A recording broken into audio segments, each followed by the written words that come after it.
Joysticks can be used in the place of mice and rollerballs to move the pointer around the screen.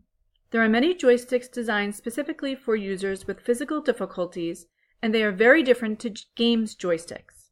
However, it is possible to use a regular games joystick to move the mouse. Joystick to Mouse is a software program that allows any joystick to point and click just like a mouse. The software allows the joystick to position the mouse cursor and enables the joystick buttons to operate as mouse buttons.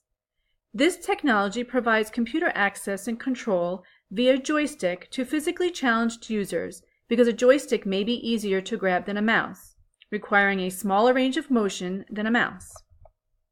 A joystick-operated mouse that is controlled with your mouth is useful for people who are without the use of their limbs. You can move the precision joystick with your mouth, cheek, chin, or tongue to shift the mouse cursor. The further you move the joystick, the faster the cursor travels.